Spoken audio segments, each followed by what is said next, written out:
everybody? It's this guy here for the tch'n Report. I don't know what to say. We have got some serious problems going on down in Venezuela. This is the third video I've done talking about this incident, and we really need to pay attention to it. The Trio del Terror has opened their mouth and started something that will not be resolved on its own. You'll notice Elliot Abrams has drifted back into the weeds because everybody figured out what he was all about, so he can't be in the news. But what I find incredible is that we've got protests going on all over the world right now. Within the last month, we've got Nicaraguans fleeing the country. We got Baghdad. We've got Bangladesh. We've got Catalonians protesting again for independence. We've got the usual boycott of Israel. We got Zimbabwe. We've got indigenous people in Brazil. We've always got Venezuela. They're in Budapest, Hungary, Spain. Protests in Macedonia and Greece. The Uyghurs in Indonesia, North Sumatra. We got it in Hong Kong. We've got it in Sudan. What's crazy is we've got the yellow vests going for almost 4 months now with violent, destructive protests going on. How many of these have you heard on the news? You know, Albania is ran by basically the mafia, U.S.-friendly mafia. And the U.S. Embassy put out a statement that they strongly condemn the violence and urge all parties to restrain themselves. We've got Haiti exploding. And what's really pathetic during this violent protest trying to overthrow their government in there, the warmonger puts out a statement expressing the United States' enduring support for the friendship with Haiti, urges the Haitian political actors to respect and protect their democracy, engage in dialogue, and put an end to the violence. That's what's going on in these other countries. Not in Venezuela. If you haven't seen my other videos that I've put out on this situation, you need to check them out. These guys have started something that they cannot finish. We are being put in a situation by this individual right here to look very pathetic on the world stage.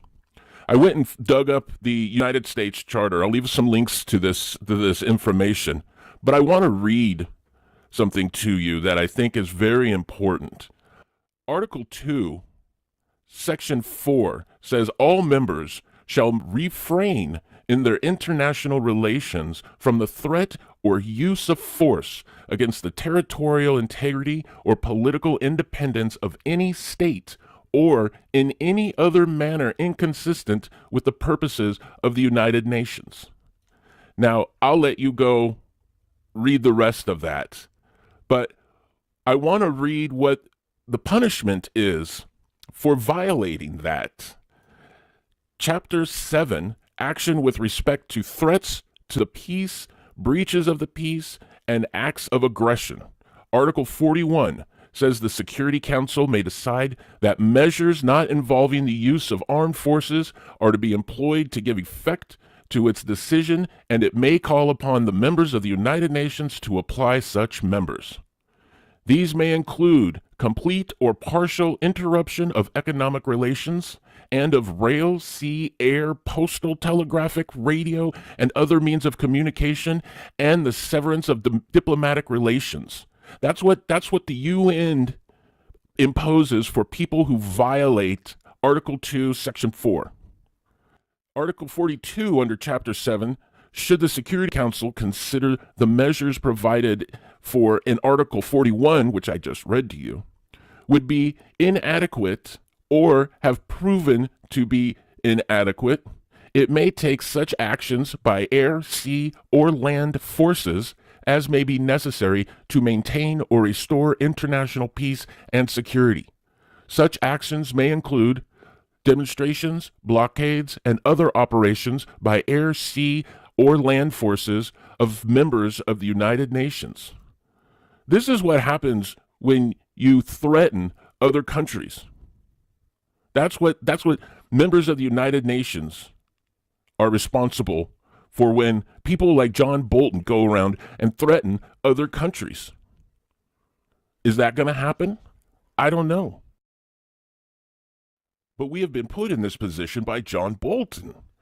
Check this out. This guy actually threatened the family members of a retired Brazilian diplomat. You could read this for yourself, but down at the very bottom, he threatens, "We know where your kids live. You have 2 sons in New York." Cheney's trying to run this guy out of the United Nations because they're not cooperating. How you like that? Nothing done about it. He's actually threatened to sanction the international court. What is the deal? We don't want you investigating torture. He's threatened Africa. Why? Because Africa might side with China. He's threatened other progressive governments while praising Bolsonaro of Brazil, who is a dictator, who is a fascist. Same with Colombia. Colombia is another fascist government. You can see there are multiple examples of John Bolton threatening Venezuela. The international community is not going to stand for this. They're not going to put up with it. The staging of these violent protests by Guaido and his other followers who were trained, we now know for a fact. We've got Pompeo threatening U.S. will take action against those who oppose the peaceful restoration of democracy.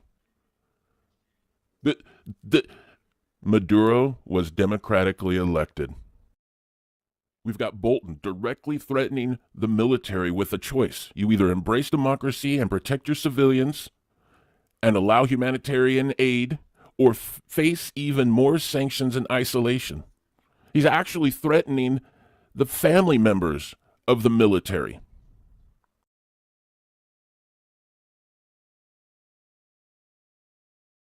We've got Marco Rubio, senator from Florida, posting shit like this on his Twitter feed.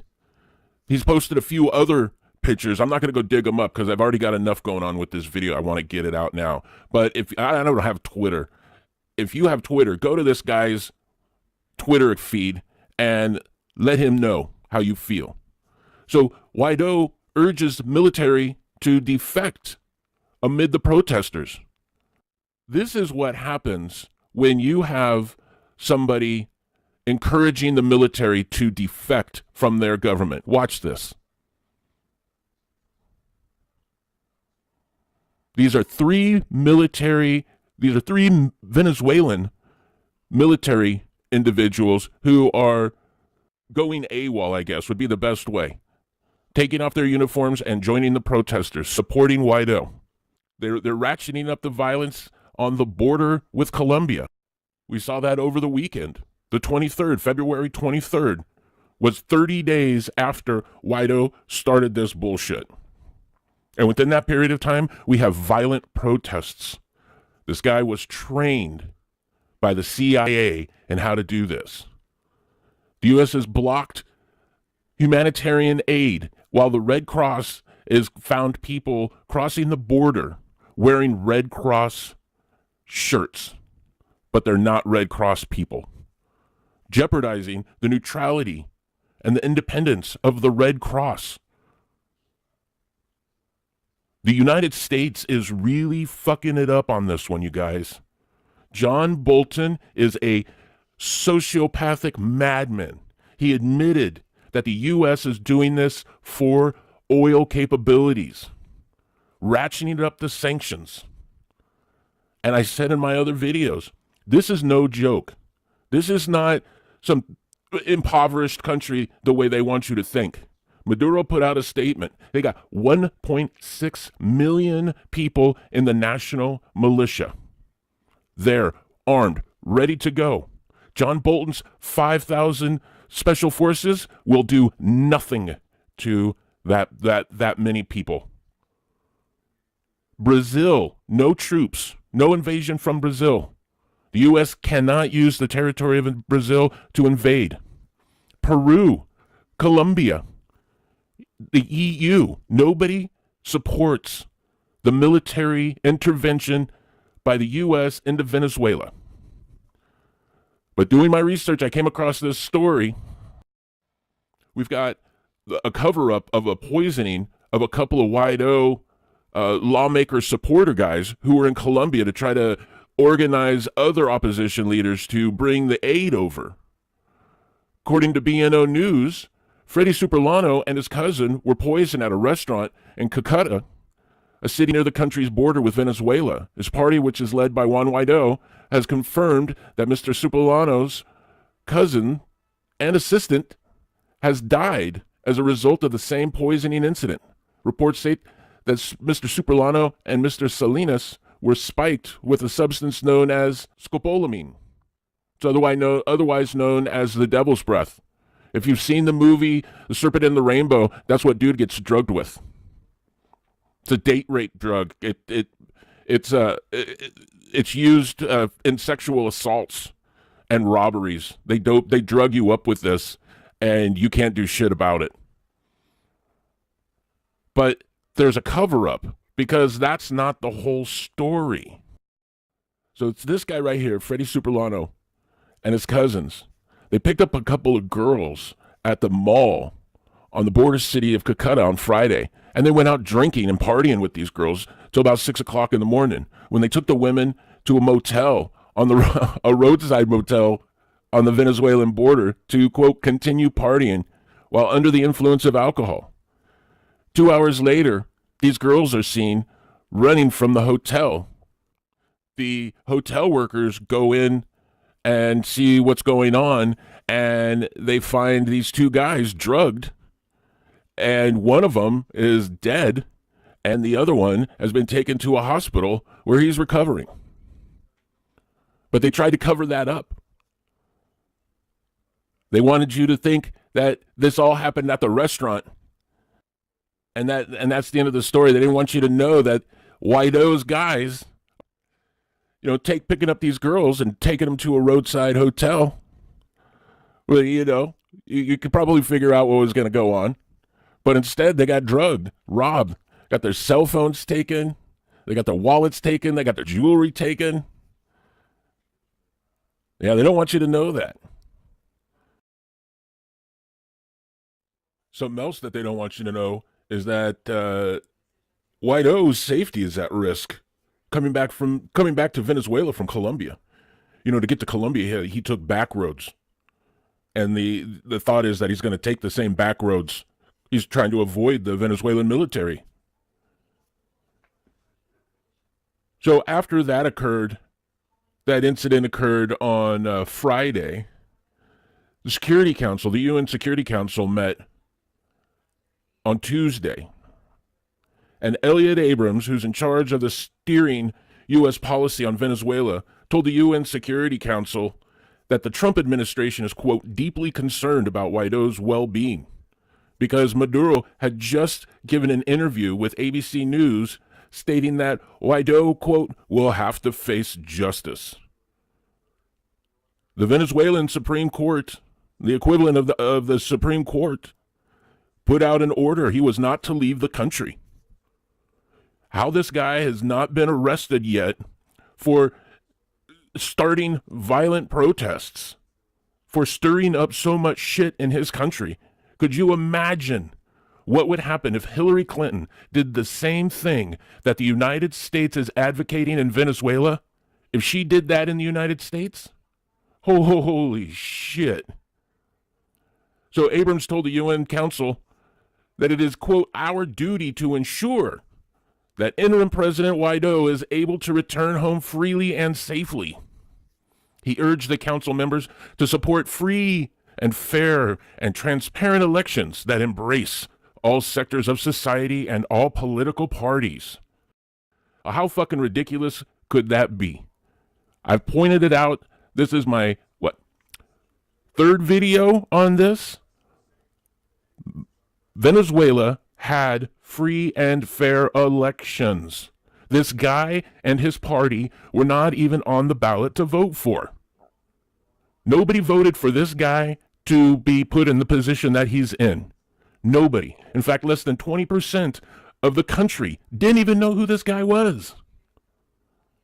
The U.S. picked this guy. They've been training him since the early 2000s on how to overthrow his government.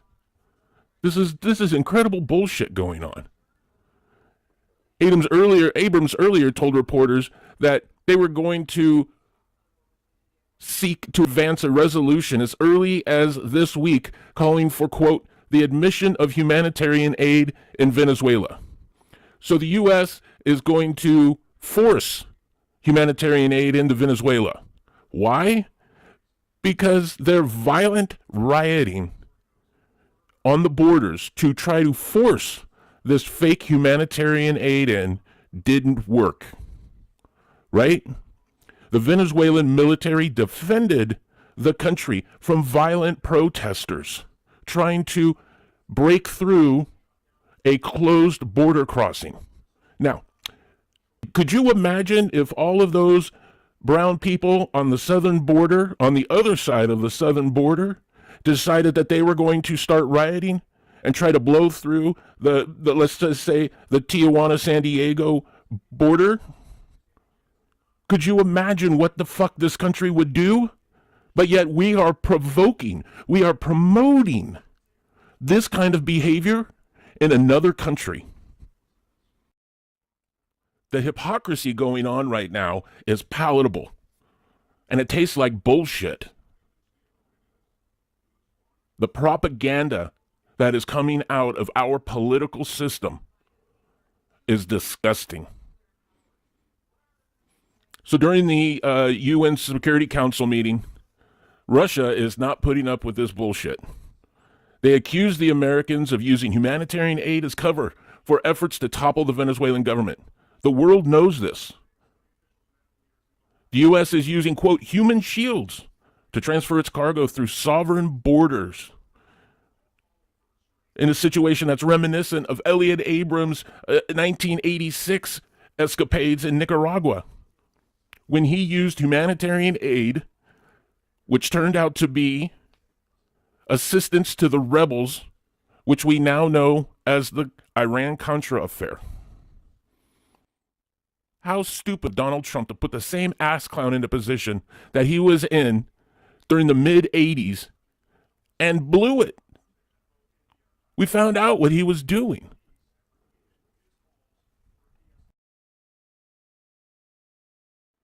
This is why I've said in previous videos, I don't agree with Donald Trump all the time. I think he's done some good stuff. I think he's done some really bad stuff. But what I believe is he's put people in positions around him who he thinks are doing good things for the United States, that have America's interest in mind, and they don't. They have their own agenda that Donald Trump is not part of. He's not part of that clique. He doesn't party with those guys. So the Russian UN envoy, to get back to the United Nations, says, let's call a spade a spade. This is not humanitarian assistance. If the U.S. were genuinely wishing to help the Venezuelan people, then they would operate through the United Nations and work with the Venezuelan government. They would lift the sanctions so they could sell their products. They would tell London to give them their $1.6 billion in gold back. They would stop imposing more restrictions and sanctions on Venezuela. They would stop the coup d'etat and stop supporting WWIII and promoting these violent protests, which are just tearing the country apart, creating a civil war. Fortunately, this guy, the truth is, this guy, WWIII, still doesn't even have a third of the population's support. So it doesn't really look like he's going to be able to do this. Not on his own. It's going to take American intervention to come in and force this to happen, because their puppet, their tool, their pawn can't get the job done. He's only 35 years old. He doesn't command that kind of respect. He's a nobody. But the government is using the American news, their propaganda arm, to try to convince you of something that's not true. Abrams responded to the Russians, said that they were reviving Cold War mentality, and that any aid delivered through the current government would be stolen from the Venezuelan people. This is the standard operating procedure for the U.S. government. Force your horrible shit onto another country and then blame that country for the problems that you're creating. Incredible.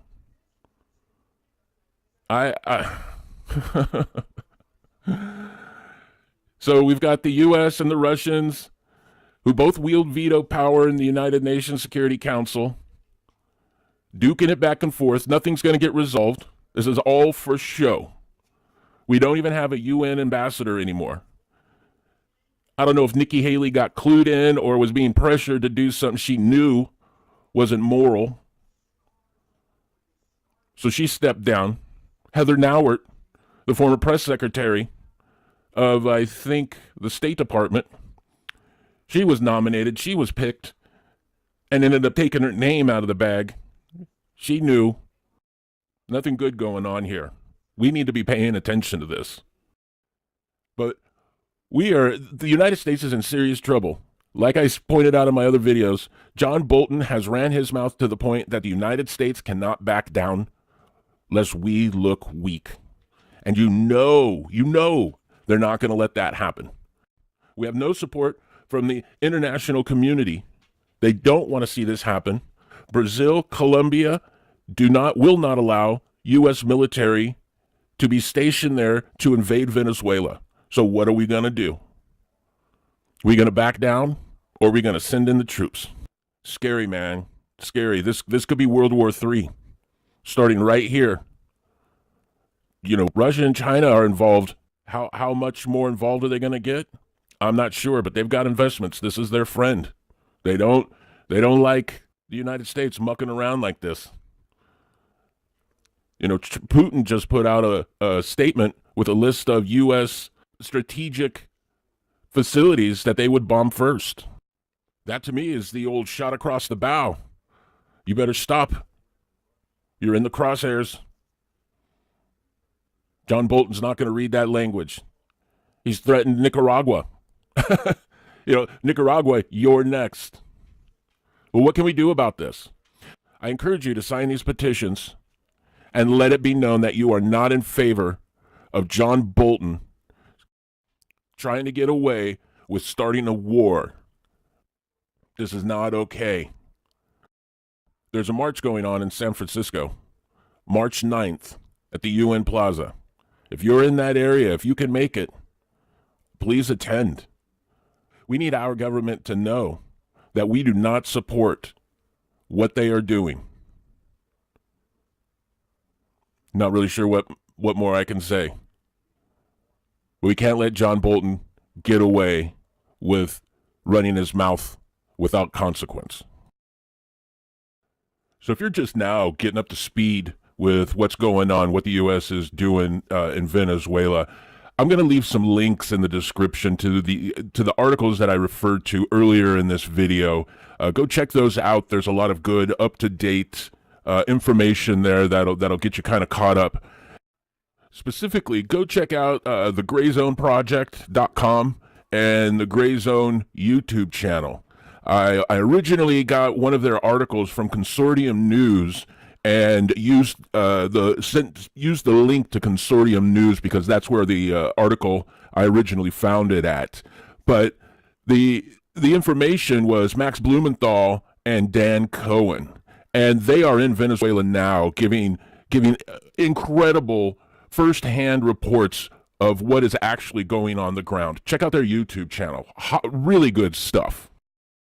It's definitely going to be the kind of information that the mainstream media is not going to show you. What is going on in Venezuela, what we're being told is going on in Venezuela, is utter bullshit. It is all complete lies. And these guys are down there showing this to you. I guarantee the mainstream media is pissed off that these guys are doing this, and they don't want people to know about it. So definitely check them out. Go check out my other videos. Go check out the video I just put out on the coup d'etat, a manual. You will be able to follow along with exactly where we are in the overthrow of a democratically elected government. We need to get involved. The rest of the world is watching the United States, and they're not digging it. There will be consequences if we invade. That's about all I got for you. Do your homework, get informed. World War III, they just popped the door open. Let's hope they don't walk through it. For the Bitchin' Report, I'm this guy here, bringing you the information you need to be an informed human being. Stay safe, everybody.